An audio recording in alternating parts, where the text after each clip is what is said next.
Hello, everybody, and thank you for tuning in to the Liberty Report.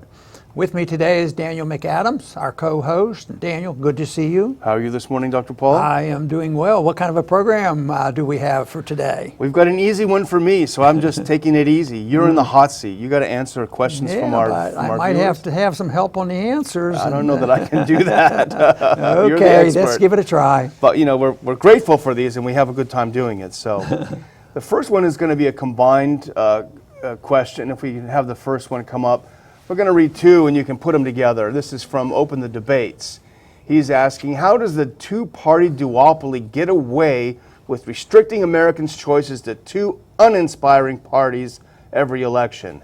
And how do we break free from this two-party trap? And the second related question, thoughts on voting? I always remember you saying if voting changed anything, the government would make it illegal. It seems now more than ever with a more powerful government that democracy is not working, especially when politicians don't follow the Constitution. Solutions? Well, first off, democracy doesn't work very well, so that's not our goal. And the founders' goal was to have a republic, which is a little bit different, but they did actually believe in voting.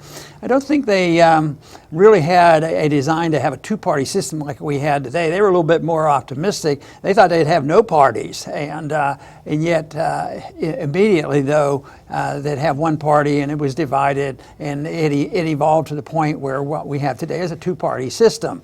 And I think it's tragic. I think the two parties are exactly alike. And when people ask me about this, I say, I'm waiting. They said we needed to solve this problem is to have a third party. I said, no, I think what we need is a second party.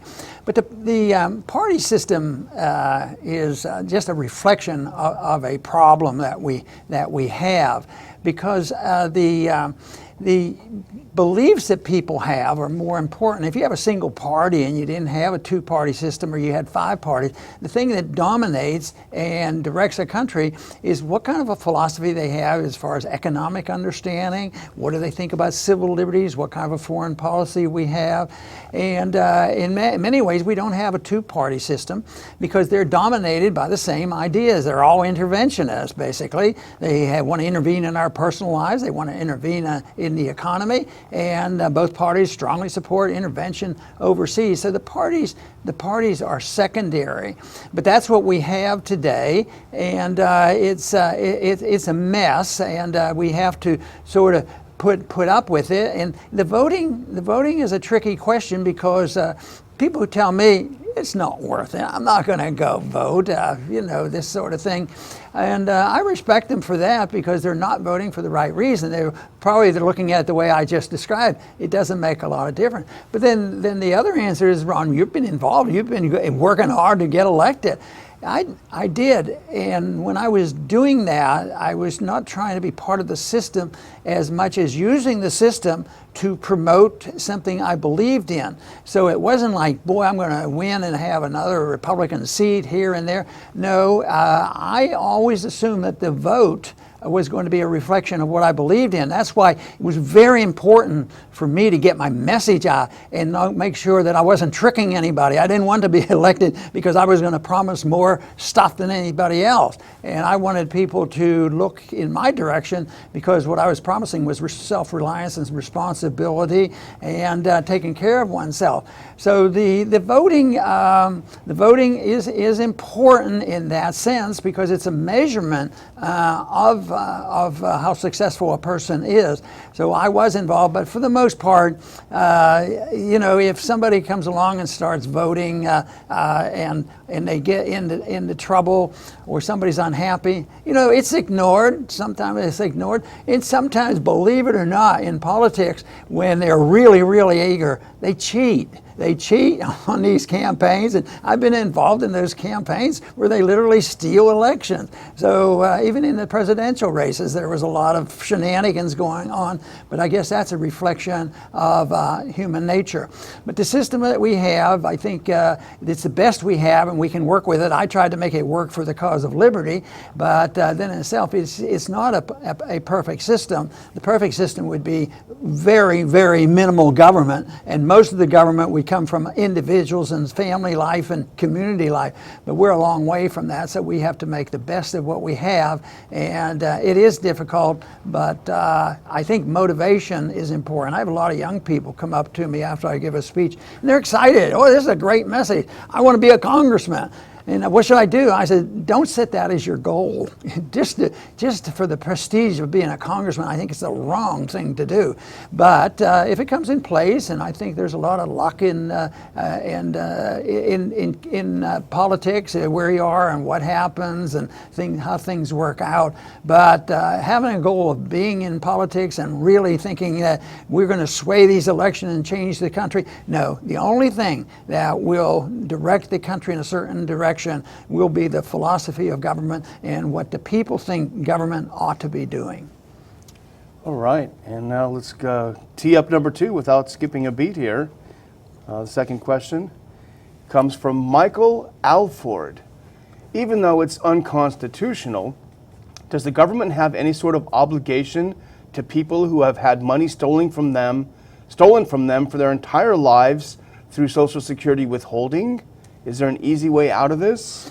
Well, the last sentence is an easy answer. No easy way out of it. It is illegal. I think this questioner understands it perfectly, but has some sympathy about it because we all have, our grandparents and parents, on Social Security, and say, well, it's unconstitutional. Tomorrow declare it's unconstitutional.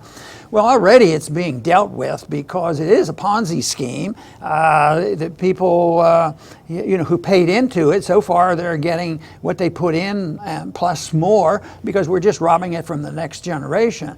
But I think the question is implying, well, what if you want to work your way out of this, and make the system more sound? I think the odds are very slim that would happen, but I talked about this in the presidential campaign, that if we came to our senses and decided to do it, and we want to cut back, and sometimes the Republicans make the mistake that when they want to look like frugal spenders and they want to spend less money, they attack some program, maybe food for children or, something medical care for young people or something, which doesn't make good political sense to do that. But let's say we wanted to work our way out of it, and my answer to that question has always been that let's see what we can agree on and cut it. Do not do it by increasing taxes or compounding it. Introduce the notion that you can go on your own and get out of the system that you want. But the people that have been dependent, they're not owed, a system, but they're owed a little bit of respect and an effort. So I would cut the militarism. I would cut all this bombing and killing and wars that we fought and the trillions of dollars. And you could do that if we started living within our means. We could have a transition. Let the people voluntarily get out and take care of the people who are indigent and became dependent, because in a way, we throw it out there and it's hard for people to resist it. So, but it is not easy. Unfortunately, I think it's going to continue. We will be continuing to rob the next generation until we have the runaway inflation, and then just printing more money and running up debt won't work. So that's why what we talk about is so important. Offer the transition and see if it's possible. If not, prepare for the worst and say what we need to do is have self-reliance and let people keep what they earn, and that would be a lot better way of doing it. Yeah. Sounds good. Now we're halfway there, Dr. Paul. You're just picking up steam. So let's move on to question number 3. And this is from Jake Gray. Now this is one that's in the news a lot, Dr. Paul. Your best statutory interpretation of the 14th Amendment's Birthright Citizenship Clause. Well, it is one, and I know it divides some libertarians, serious people who have been thinking about this, and I have some libertarians that are I very much respect, say that it's written there. It said that if you're born here and you're under the jurisdiction of the United States, you're a citizen no matter what. So if you're a one-day newborn here and the parents are illegal and they have to go somewhere, this person still is a citizen. That's never been an attractive idea to me. That doesn't seem to make a lot of sense. And I think the problem is the disagreement comes up with the precise definition of jurisdiction. What does it mean to be under the jurisdiction of the government? We know the State Department people come in from other countries, and they're not under the jurisdiction. But I think one thing that has caught my attention trying to sort this out is how the writers of the 14th Amendment handle the Indian situation.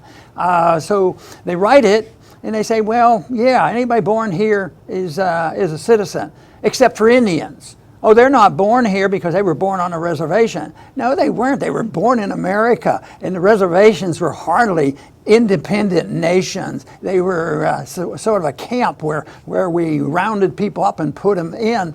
And so they were denied citizenship. So my point being, the people who wrote the 14th Amendment had some modifications of the definition of jurisdiction. They weren't under the jurisdiction because that's what they wanted, and they dismissed it. But later on, there was a second thought on this. And so they decided in 1924, all Indians can be citizens. So they backtracked and said that they could be citizens. But this doesn't solve the whole problem, because there are so many other incidences.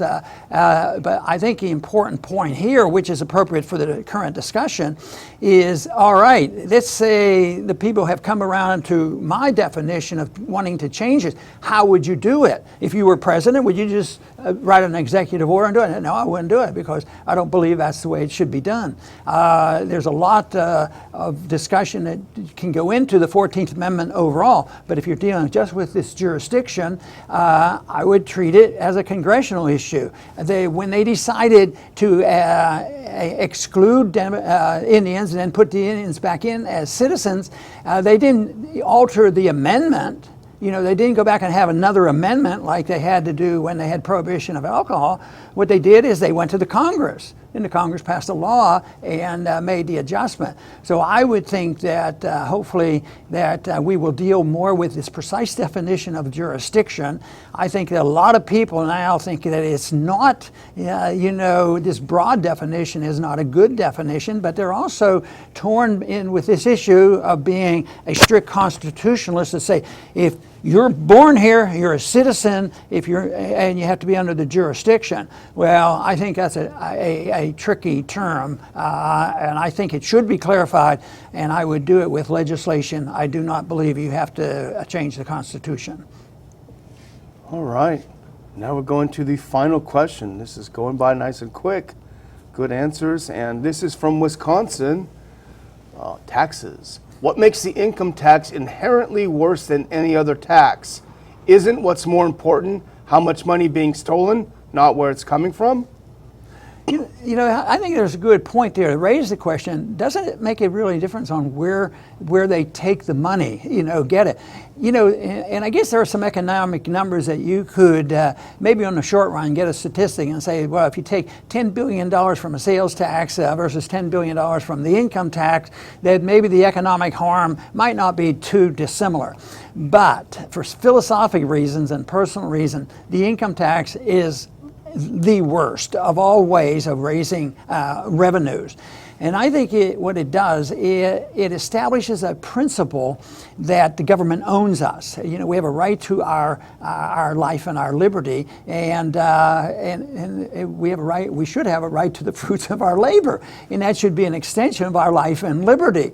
So therefore, when the government comes along and says that what you earn as income belongs to the government, and you can have some of it on our terms. So the government then goes and they get into the mischief of writing tax codes that are thousands and thousands of pages long, trying to return some money to the people who had earned it. And it's just really an impossible task because there's no way to be fair. It's the lobbyists who make the decisions and who gets the attention. But the income tax, I put it in the same category as the military draft. Now, nobody's worrying about the military draft right now.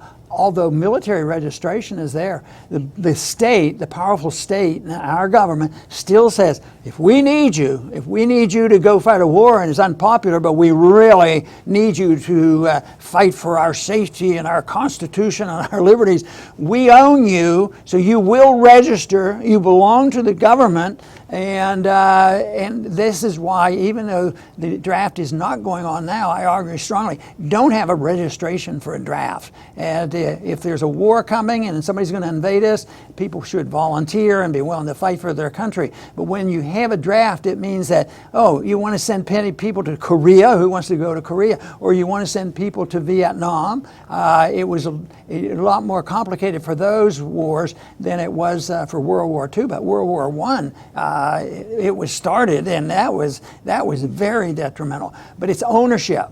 Government owns us if they can have a military registration and draft. Government owns us if they have an income tax. And you say, well, they have to have some money. Well, you know, a user tax, it's not too difficult for me to figure out that the people who use the highways probably ought to pay to using it, even if it's a government user tax. That's a little bit better than saying that we're going to tax your income. So it's the philosophic problem that we have. The government is involved in doing too many other things, and they love taxing income because they can play on this. Well, if you've made more money than the other guy, you're a mean guy and you probably stole it all, so we have to penalize you even more. Today, that's only half true because so many rich people have made money because they were part of the banking system or the military-industrial complex, and that's a different issue. But I don't like the income tax, and the founders didn't like it, and we didn't have it. We really own it, got it rolling along in 1913. It's time to totally repeal the 16th Amendment and get rid of the income tax. Sounds good. Well, thank you very much, Dr. Paul, for answering our viewer questions, and thanks to our viewers for participating in this. We really enjoy having you watch the show. Very good. And to our viewers, I want to thank you very much for tuning in today, and please return to the Liberty Report soon.